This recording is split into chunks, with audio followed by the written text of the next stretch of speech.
I vividly remember telling a client that instead of trying to find the answer from outside of yourself, you need to accept that the answer can only come from within.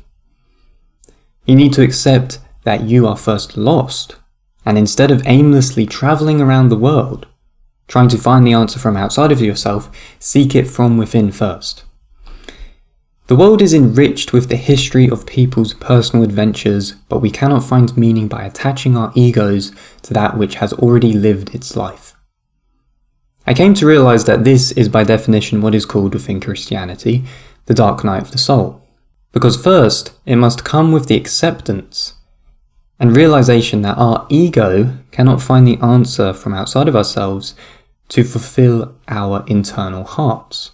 That when we do find ourselves lost, we must accept it and not hide the reality from ourselves by acting like a crow in nature, being only interested in shiny objects in the outside world. This is nothing but the definition of ego defense, or being stubborn with ourselves against the logos of divine reason. Just like how Jacob wrestles with God through the angel Gabriel, because Jacob is wrestling with his inner self.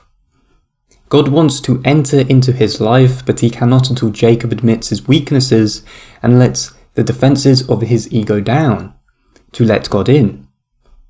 This is the only way to expand beyond our own egos. And this is also why Carl Jung regarded Jesus Christ as being a symbol in his own interpretation of the self, and not the ego, because Jesus Christ is in divine union and acceptance with God.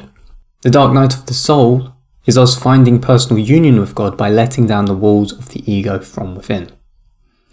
And this is not me talking about taking psychedelics to have an ego death or anything like that. The dark night of the soul is the only true form of conscious ego death, because after the use of a psychedelic trip, it does not get you closer to God, but only closer to your own ego, in the fact that you are to reaffirm to others afterwards that you had your own secret, occult, as you may remember me mentioning before, ritual experience onto others.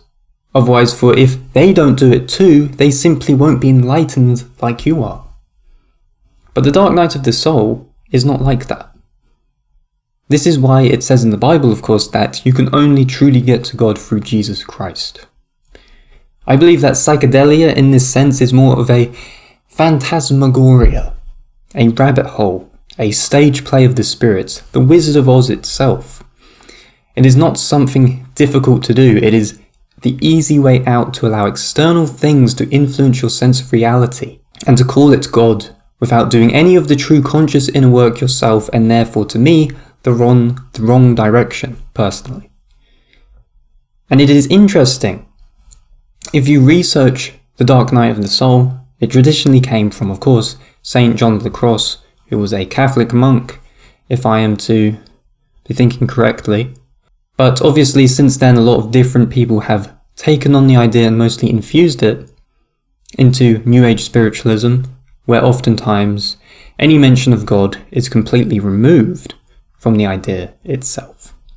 Now, of course, on top of this, if you are in a period of the dark night of the soul, if you're trying to find yourself, if you're trying to attain any form of discipline, overcoming any boundaries within yourself with regards to self-esteem, confidence, I run my own coaching system that is mostly based around procrastination. So if you are interested in dropping in with me on a free one-on-one coaching call, discovery call, then just check out the link in the description below. You'll find a link to my website where you'll see all the references of previous clients that I've worked with and the situations I've worked with them on and help them overcome their struggles and the situations that they were in.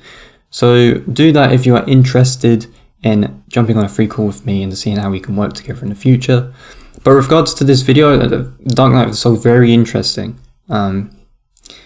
What do you think about in relation to psychedelia? Because the Dark Night of the Soul is basically, to me, I see it as an ego death without having to go through what I basically see as like the phantasmagoria, the stage play of psychedelia. Because that is something that you're giving yourself control. You're giving yourself control to something else. so that it can show all of these things to you. You're not really truly doing the hard conscious work yourself. By dropping the ego, letting yourself understand that you are lost in some sense and that you need to rebuild yourself with the power of God in that sense. And it's very interesting. I would really like to know what you guys think of this.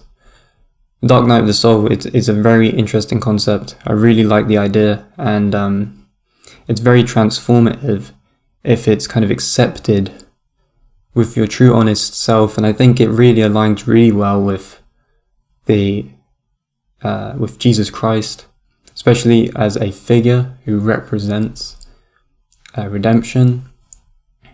I think it's super interesting, and so if any of you guys are interested in that, please tell me your thoughts down below.